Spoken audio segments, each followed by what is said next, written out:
just want to tell you that we are now back. No more breaks this year. Tumeende holiday ya kutosha. Now we are back. And one thing I thank God for is that I have heard a lot of testimonies on what T.B.H show has done to the lives of people. I'm so glad that T.B.H has been so transformative in the lives of young people, both young and old people. And I'm so glad that what we are doing is bearing fruit.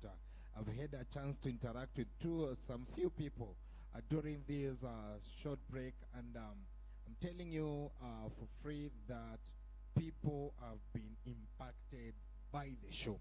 And so it's my wish that you continue supporting us, continue supporting T.B.H show until we raise that greater standard of reaching as many people as possible, because it's our main aim to be able to reach people, to interact with people one-on-one.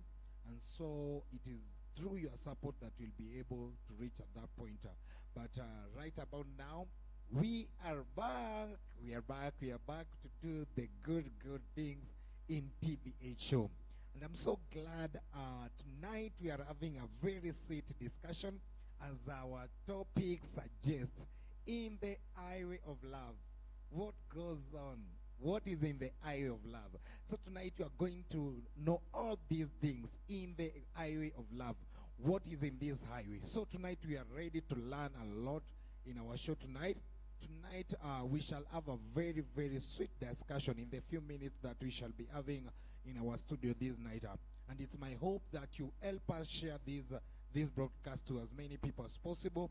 Help us reach to as many people as possible. And with that, you will be lifting and raising the vision of T.B.H. So right about now, I have a guest in studio, a very special soul, a very special person, a very dear person to me. Hey, I don't know what to say about her, but she is amazing. And I chose her to be my first guest in this our second chapter in our second chapter of this year. I chose her to be my first guest because I know she has a lot to share, especially what she has gone through, what she has seen in the highway of love. I know she has had her eyes open to a lot of things through this session. So right about now, ladies and gentlemen, help me to bring our guest on studio.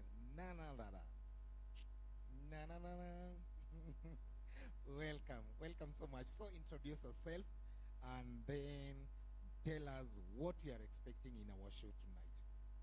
Yes. Thank you so much. I'm Jennifer Buyanzi Mutwiri, and I'm happy to be here again. I'm happy to be on set again as I get to share about my experience, our experience in the highway of love. I'm still a teacher. I did not change that. The only thing that changed was the marital status from single to married. But everything else is still constant. Now, as for what our viewers should expect, they should expect to hear our story. And also they should expect to get nuggets, maybe a few points that they can note down. And also they should just be expectant to hear our journey in the highway of love, the challenges that were there, how we managed to overcome challenges. In as much as in our challenges are different, I agree, but how we overcome can be able to help someone to also learn a few things on what to do in this highway of love. So I'm also eager to learn. I'm also eager to learn because learning is a continuous process. Thank you. Wow, thank you so much. I see somebody is saying that sauti iko chini. Kindly help me to confirm, my technician, help me to confirm on the sound. Today we really promise that our guests, we shall have a very good sound. And kindly help me to confirm that our sound is okay. Help me to confirm that the sound is okay. And also Miriam can confirm that, because I've seen she's saying that the sound iko chini kiasi. Is our sound okay? If it's okay, then we are good to go. We are good to go. So as you have heard, this is my dear and loving wife, and we are very ready to share our journey, our story that many people have been expecting to hear. It has been it has been a tough and a good journey, but all in all, we are just so grateful to God for the far God has carried us. It has been an amazing journey. And I know from our story, we know that many people shall have a positive mind to Anne's wedding, to Anne's marriage. And I know that our story here is just, we are giving this story to encourage somebody, to give you hope, especially those who are planning for a wedding, those who are planning for marriage, and also to the good people that are in marriage. I know there are some of the few things that you'll be able to capture and learn from us, because it is amazing. Because love is amazing. I'm telling you, love is amazing, and it feels so good when now umeacha kulala kama question mark. It feels so good sa ile umeacha kulala kama mtu yani ako on your marks. Unaona vile mtu single analalanga, yani you are always on your marks. Unalala kama C, sengine unalala kama Q. Yani it's very weird. but we are saying all this because I want you to get that good picture about love, and we want to tell you, and we are here to say that love is good. Love is a beautiful thing. So our journey started. When did it start? 20 what?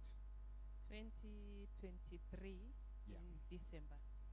Yeah, that is where the journey began. But officially I can say it's 2024 January. But 2023 kulikuwa na trials hapo, that was in December. Kulikuwa na trials kidogo, but officially in 2024. Okay. And maybe somebody is saying to ski, so I don't know. Somebody, I don't know what is our voice okay? We want this testimony to reach many. Kuna mtu Esther Dhahabu anasema to ski. Is the sound okay?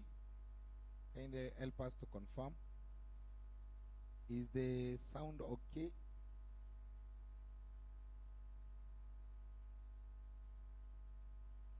To our viewers, help us to confirm if the sound is okay on your hand.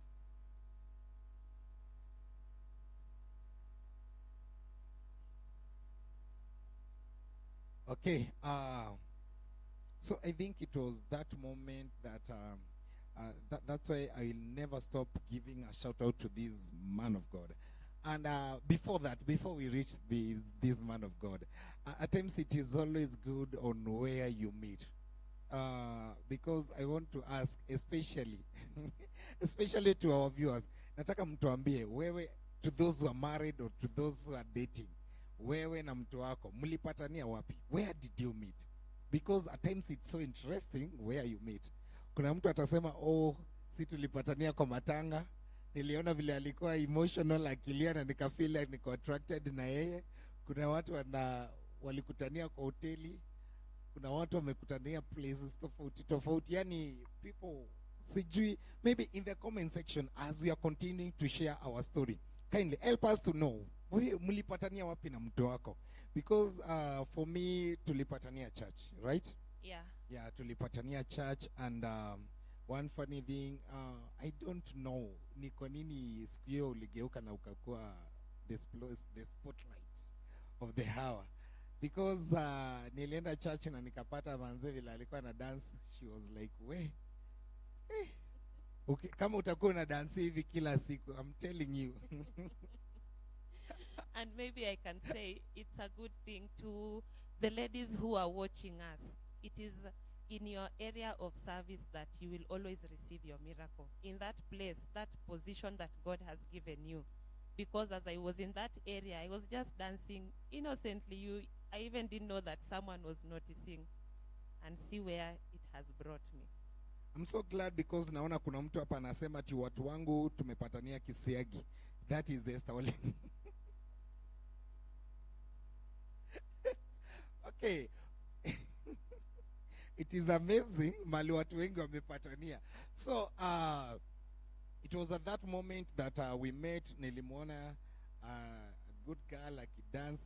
At the first place, mi sikupende, okay, si ati nilipendezwa na the beauty and anything. Mi nilipendezwa na the dancing style. And so from that dancing style ndio ikanibeka ama sijui naweza tumia lugha gani, ikaniitaita come and see more apart from dancing. And so I went to that church again, and I think that night I was emceeing an event there. And so I had a chance to look her vizuri, kufungua macho.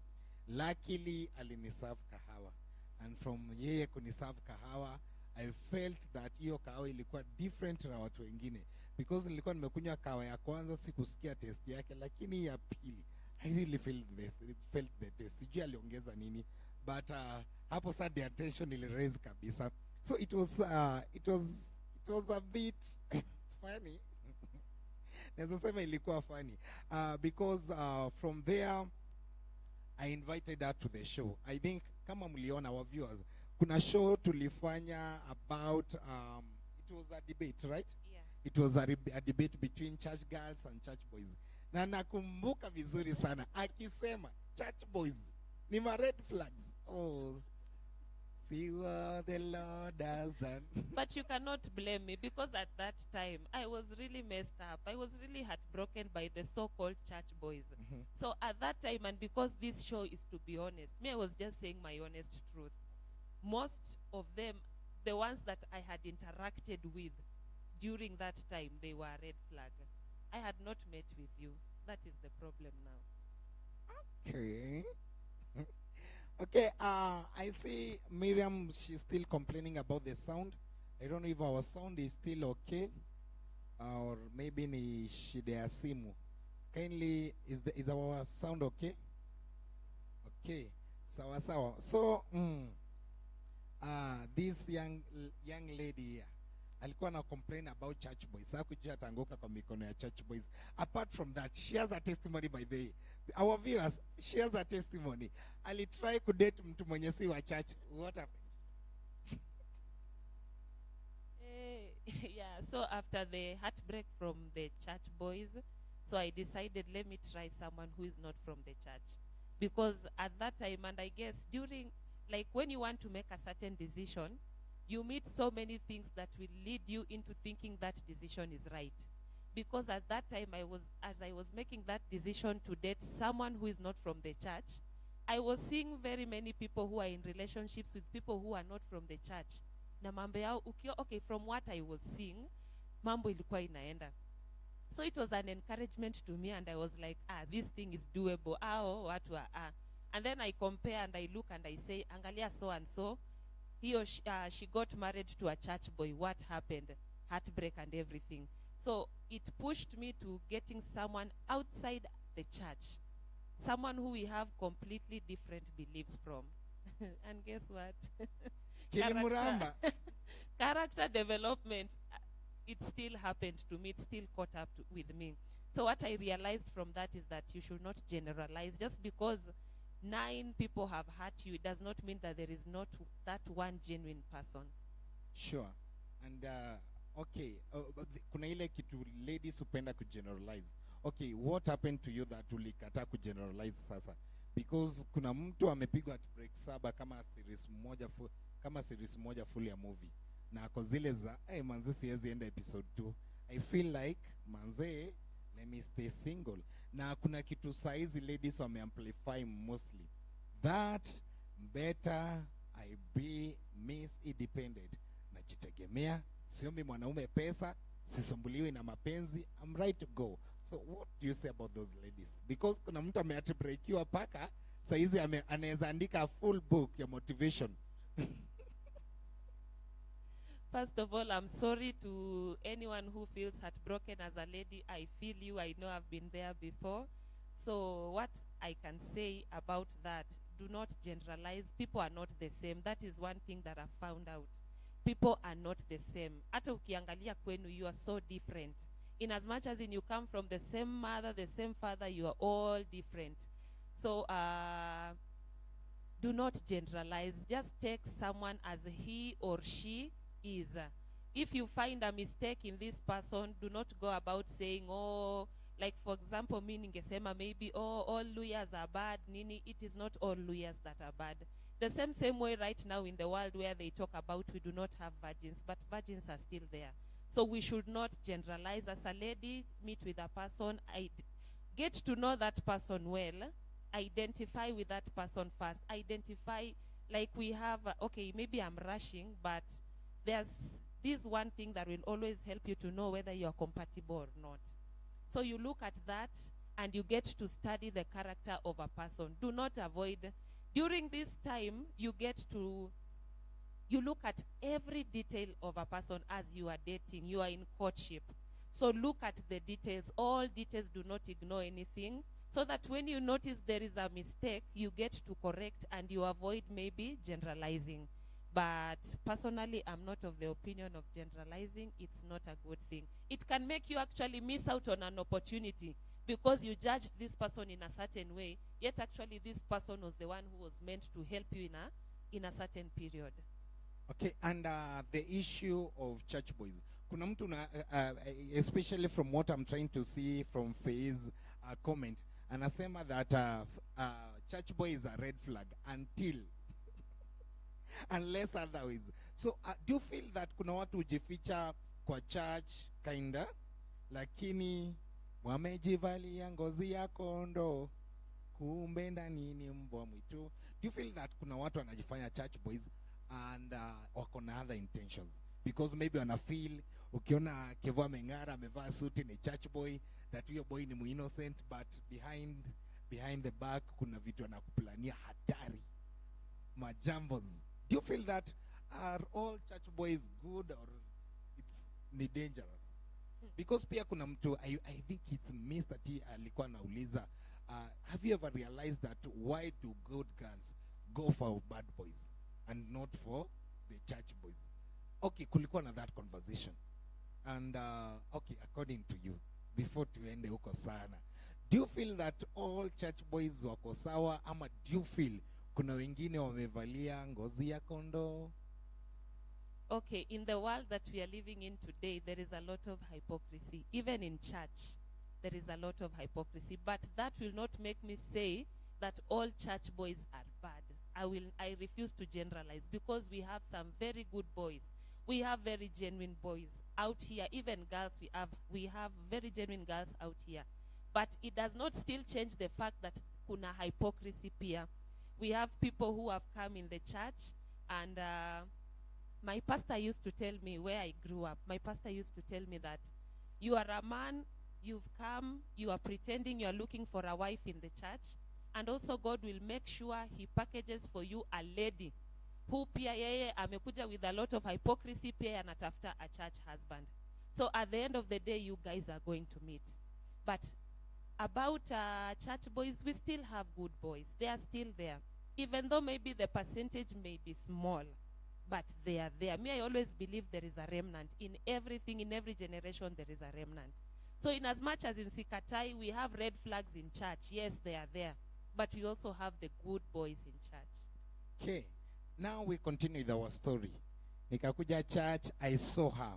Nikamwona vile ana dance kia pili, vile nimwambia aliniserve kahawa ikataste different. Nikamwalika kwa show, but bado nilikuwa zile za do you know vile watu wanasemanga, especially ukiona beautiful lady ama ukiona mwanaume handsome mwenye akona sideburns na uko zile za huyu hawezi kuwa single. By the way, kuna ladies hizo yani hata ukienda kwa soko hauwezi amini handsome man, especially mwenye akona sideburns, anaweza kuwa single. Ati hiyo ni hatari. Paka mnafanya watu wa sideburns, watu wa ndevu mnafanya wanakosa mtu, kwa sababu msha generalize huyu hawezi kosa mtu. Ati mtili na hiyo ndevu yake anaweza kuwa single. By the way, she thought that, by the way. Yeah, it is true, because there are some things that attract ladies. And then, niyo tu problem ya generalization. There are some certain characters we've given to a certain group of people. That is why utasikia msichana kisema, I cannot date a light-skinned guy Why? Because light skin, maybe they love women and everything. So there is just that character that maybe we have associated with to handsome men. Unaangalia hivi handsome man, unasema this one cannot be single. Either he is dating, he is married, or he has several girlfriends. So that is why maybe when I saw you at that time, I siku build hopes, because I was like this handsome. And then I know, najua test yangu pia, kuna mtu ni test yake pia, na ni test ya mwingine. So I knew very many ladies maybe are around him and everything. So that is why I did not have the confidence maybe, or the capacity to even maybe approach him or talk about things, because nilijua hii ishaenda. Also may thought that huyo bana haizi kuwa single. Hata tufanye nini, huyu haizi kuwa single. But uko zile za nikiuliza watu wataanza kunijudge, watu wataanza kuassume ati nilienda church yao, and then ni kama nimeanza kukatia mademo wa church. So au zile za wacha tu nicheze chini. And then again, apart from kucheza chini, you know one thing, God has blessed me with a body. So even when I was not dating, when I was not married, you find people are afraid of approaching me because some of them thought that I was married. So could that have been possibly another reason why you were afraid of maybe approaching me? In one or the other, yes. But the funny thing is that opportunity lijipa. And it happened that we went for a kesha. And now this is the moment to give a shout out. I know amekuwa akiwatch na amekuwa akicomplain on the volume. Sijui kama sauti kwanza inasikika. John Bassi, a big shout out to this man, John Bassi. He was our destiny connector by that. He was our destiny connector. So it happened that we went for a kesha na alikuwa anaenda kulipa dowry, and so I was to drive them. And funny thing that pia wao walikuwa naenda mission Nairobi. It happened that sasa ilibidi to negotiate, to agree kuenda na gari moja. And so tumetokea kesha, tumeenda kwa pick, and the good thing is the sister ndiye aliingia kwa driving seat. Akatuambia wacha niwafikishe paka Nakuru, and then Mutwiri atachukulia from hapo. I was like, okay. So tukaketi na mtu wangu bila kujua Holy Ghost taanza kufanya vitu zake. So mimi nimefika mahali najipata nimeanza kufunguka stories zangu za tene. Nimeanza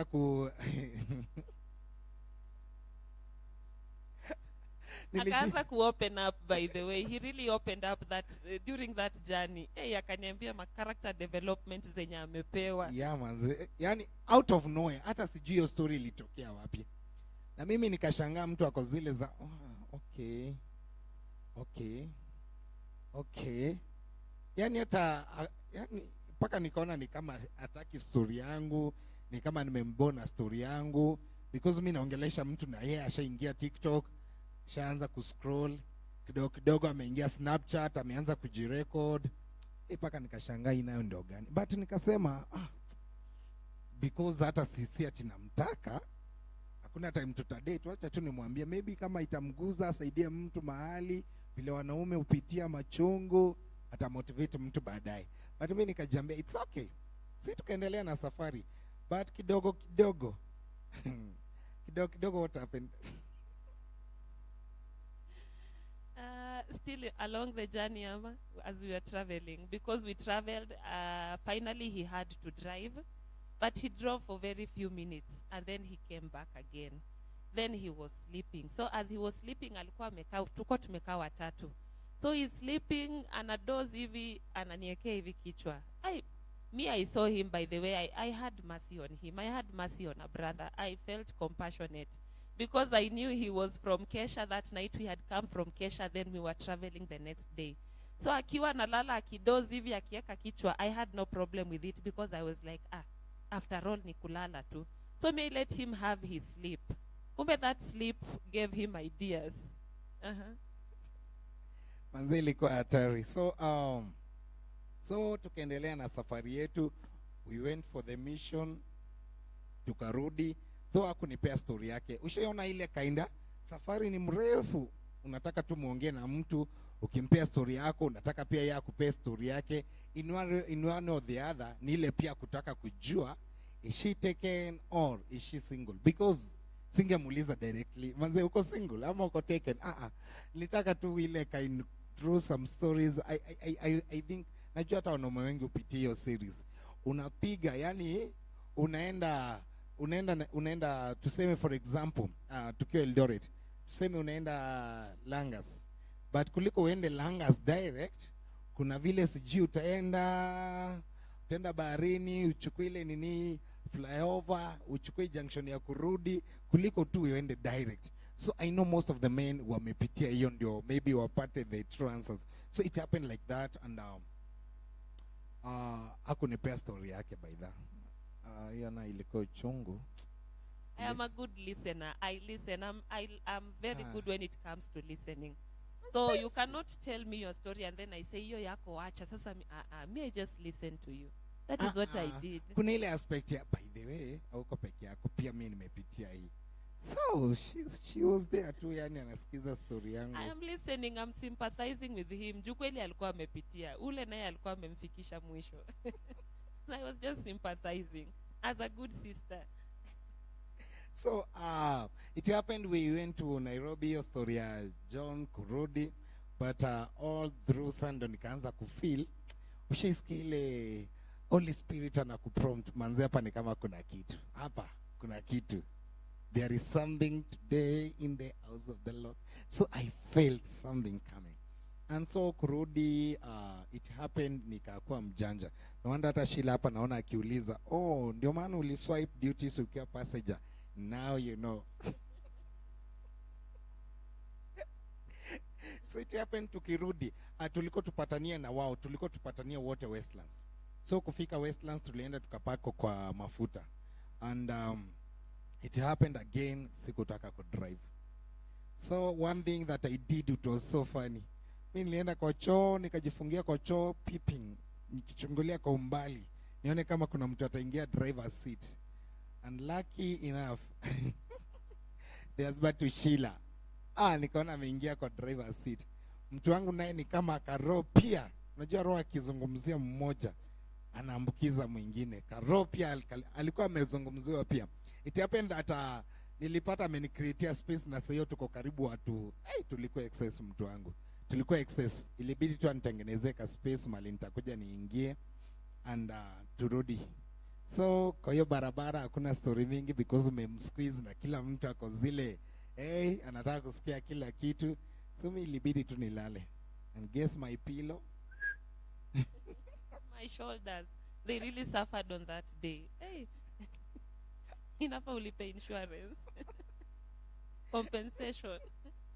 So it happened that tukarudi hivyo. After kurudi, I think now tulikuwa zile za at least we have somehow bonded. But sasa kuna ile fear of starting conversation. Na bado sijajua kama ako single. Sijajua kama ako single ama ako taken. Na pia yeye alitaka kuchunguza pia kama niko single. Though nilimwambia story yangu, but sikumwambia after my heartbreak nini, what happened. So she was there pia waiting for part of my story. Kama I was taken ama ilienda hivyo. And one thing I took time to learn, of which realized that most people, they bump into relationships, get heartbreaks because of one thing. Most people wanaingianga kwa relationship out of an excitement. This person is like this person is beautiful, this person ako na job, this person ako hivi na hivi. Yani people they tend to look it on how do you put it? There is a certain word I'm looking for it, like I've forgotten, it's coming, I'll remember and I'll say it. Just that excitement. You've just seen someone, maybe umeona vibe yake, umeona vile anang'ara, and you think that this is the person. There is more to life. There is more to that person than what he or she looks like, than how he or she speaks, than how he or she dressed. There is more to that. There is something that is that is inside, that you should not just move around and because of that excitement. Oh, tuna vibe, oh nini anapenda TikTok napenda. There is something more to that. Yeah, sure. And I guess one thing nilijifunza from Kitambo is that, and she has always helped me on that also, that never do something out of excitement. Never bring people to your life out of excitement. Never start new friendships out of excitement. Take time to study someone. Take time to study their personality, how they conduct themselves before maybe saying this is my friend or I would like this person to be my friend. Never invite people in your inner chamber out of excitement, because one thing that imesababisha betrayals is that most of us, we let people get into our inner chamber, in our inner courts, without taking time to study this person. Beyond beauty, what else? Beyond this job, what else? Beyond these biceps, what else? Beyond this soft or eloquent speaking, what else? We need to check on something beyond what we see. We need to check beyond on what we see, because one thing is that nilistudy maisha yake, and I heard ulizia wase. Now hapo ndo nilipata courage ya kuuliza people about her, but I did it indirectly. Nilikuwa zile za kuna boy anataka nimpige through pass, anafikiria tunajuana na huyo dem. Kuna boy anataka nimpige through pass na hata mimi sijui huyo dem vizuri. Hebu nielezee huyo dem ukimuona anakuanga aje, anajibebanga aje? So bila I was that boy mwenye anatafutiwa through pass. See your life. Yeah, so I had to do my own research, and one thing I was told is that she's a good girl, and from the look of things alikuwa mzuri by the na paka saini mzuri. So I had to check on her, and from there tukaanza kujuana. But shida ilikuwa pale kwa ku make the approach, because most of us, and do you know why, kwa nini yule mtu ulitaka kuoa ulijipata umetumia invitation yake? Umejipata yule mtu ungeoleka kwake. Do you know kwa nini ulizubaa paka invitation ikakupata anaoleka ama anaoa mtu mwingine? It's because the moment you identify somebody, kuna ile fear. How do I approach her? How do I get to know her? How do I get to know him? Na kuna zile za aspect, and I want to say this. Ladies, if at all identify a man, hata kama wanasemanga that men are the only people that should chase ladies, kindly, I'm telling you, utazubaa na invitation itakupiga tu na mtu ame-identify that man. Kindly ladies, kama ume-identify mwanaume na unasikia roho amekunenia, he is the one. Try, make the approach. Hata kama hajakunotice, make sure there is something utafanya get noticed. I know this one might sound controversial, but I want to tell you ladies, kama unajua umespot somebody na roho amekunenea ni yeye, or he might be the one, kindly, kama huyo mtu hajaku identify, make the move fast. Ama unasemaje?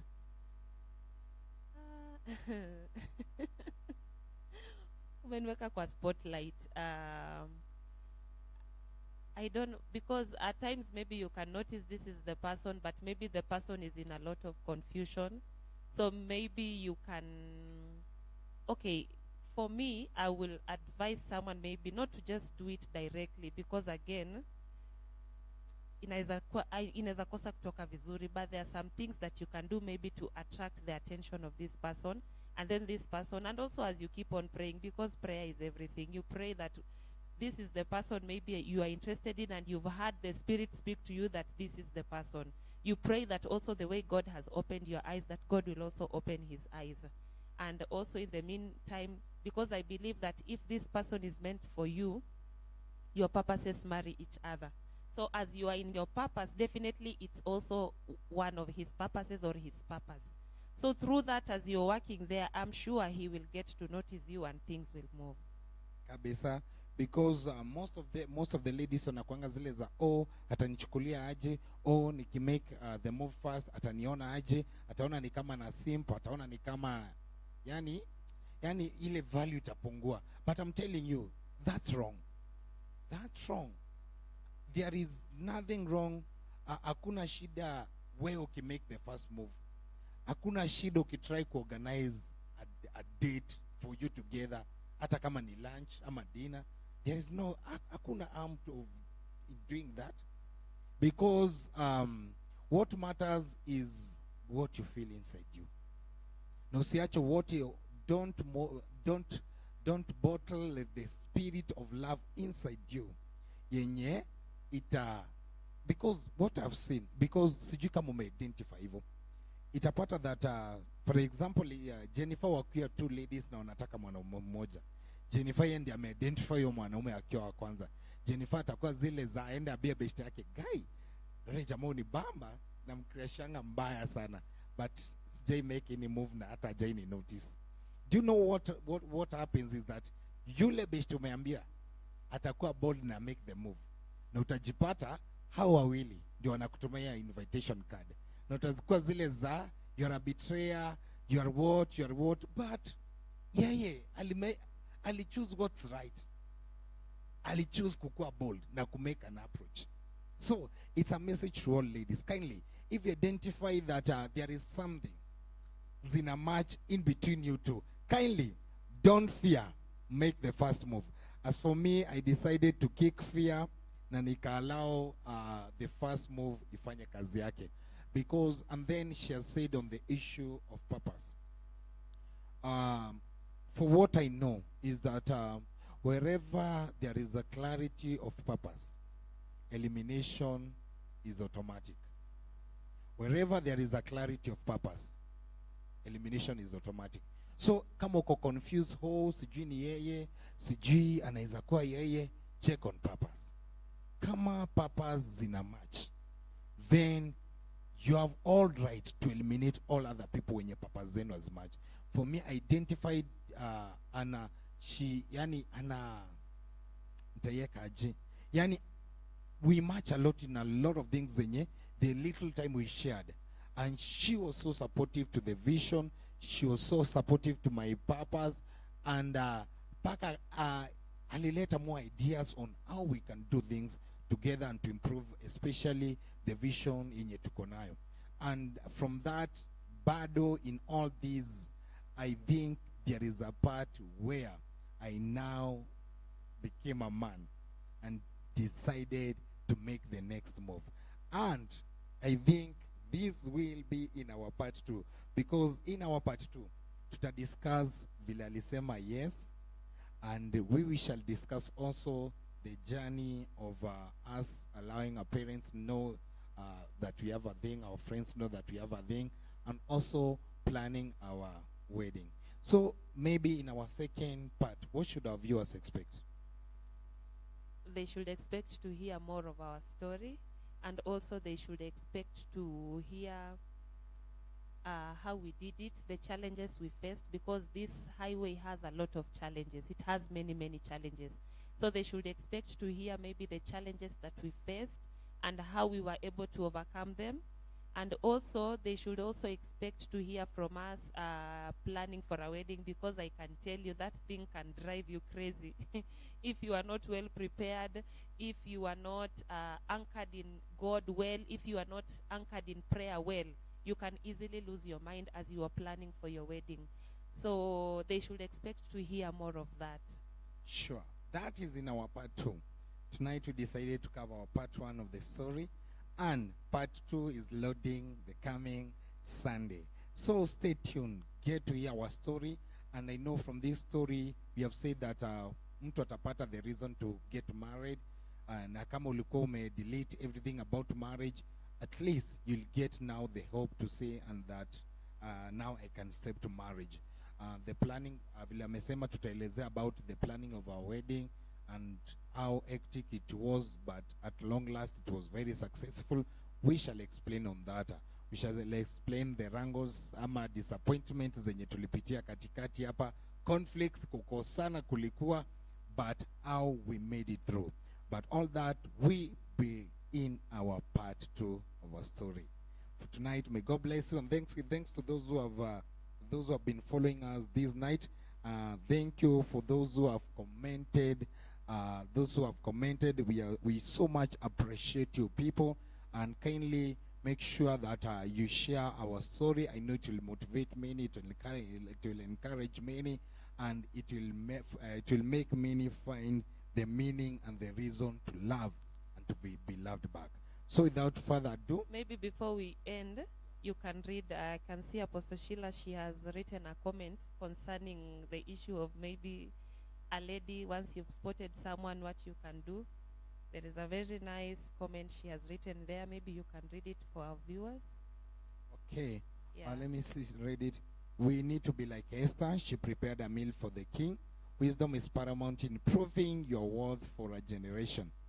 Get your mind of looking for a man to live with. Rather focus on birthing generations that God has placed in the man. So discover what generation are to be birthed or saved before you make the approach. So, and also we shall bring maybe in our coming episodes discuss more on that area. So, thank you for watching our part 1. Let's meet on Sunday for part 2 on the highway of love. God bless you and have a lovely night. Love you.